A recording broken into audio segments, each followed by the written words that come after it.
Hi there, my name's Damien and I'm a public speaking coach. I help people overcome public speaking anxiety, nerves, and any fears they may have related to performing or speaking in public. I use mindfulness and techniques that help us become more present. In today's video, I want to talk about this idea of self-neglect in relation to public speaking anxiety. Now, public speaking anxiety, as I pretty much mention in most videos, is a result of many years of conditioning. Over the years, we pick up faulty beliefs about ourselves, and we believe that it's almost dangerous to be standing in front of a crowd and exposing ourselves. We fear what others may think, we fear being negatively judged. And if we have to publicly speak for our job, we also fear the real life consequences of maybe being fired or demoted or maybe not getting the interview that we feel that we really need. Now, because of this, sometimes we can become completely preoccupied with our public speaking anxiety. Like any anxiety or fear, it can become all-consuming and take over our lives. Now, let's say we're a very ambitious person, but yet we have public speaking anxiety. That may be something that consumes us.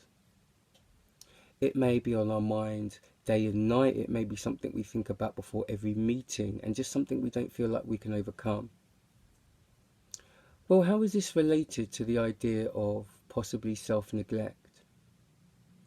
Well, one thing that could make public speaking anxiety worse is if we're not taking care of ourselves in other areas of our lives.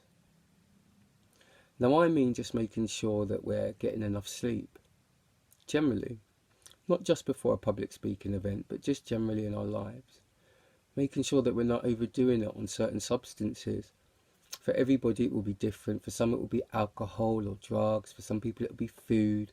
For some people it will be watching too much television. We know ourselves and only we can answer the question of what we may be overindulging in. But again, overindulgence is going to put ourselves out of balance and it's not going to help us overcome our public speaking anxieties.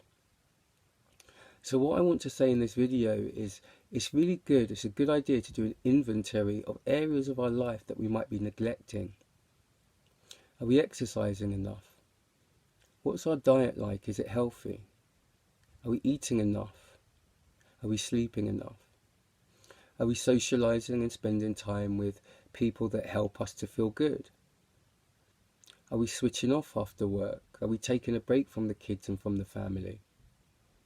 These are all things and areas that need to be in balance if we really want to overcome any anxiety, including public speaking anxiety. Now, of course, life is busy and sometimes things get out of whack, and that's completely normal. But the point I'm really making is that the stress of speaking in public, whether that's a presentation in front of 5 or 5,000 people, will only be made worse if other things in our lives, other areas of our lives, are out of balance.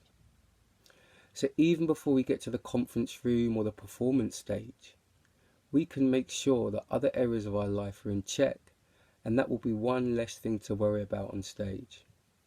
A person who hasn't slept well, a person who stays up all night watching Netflix, a person who's overindulging in substances or alcohol or certain foods isn't going to be at their best when speaking in front of an audience. Now, this may sound obvious, but it's not always something we think about because often it's subconscious. So if we can take care of some of these things, when that anxiety and those nerves do kick in, it's not necessarily going to be as difficult to cope with. We all know that we perform better anyway when we're rested and well fed and more relaxed. So our public speaking anxiety is going to be less if we are also in balance in other areas of our life. So, take an inventory of your life. It doesn't have to be anything too detailed. Just get a piece of paper and just write down areas in which you think you could be a bit more in balance. Maybe you want to start taking short or longer walks daily or a few times a week. Maybe you want to cut down on certain things you're eating or drinking. Maybe you want to spend more time socializing or more time alone. It's going to be completely up to you. These things will make a very big difference with all the other things that you're doing to help overcome your public speaking anxiety. Okay, so try that and let me know how you get on in the comments. And please subscribe to this video if you found it helpful and like it, that really helps. And I will see you next time for more tips. Thank you.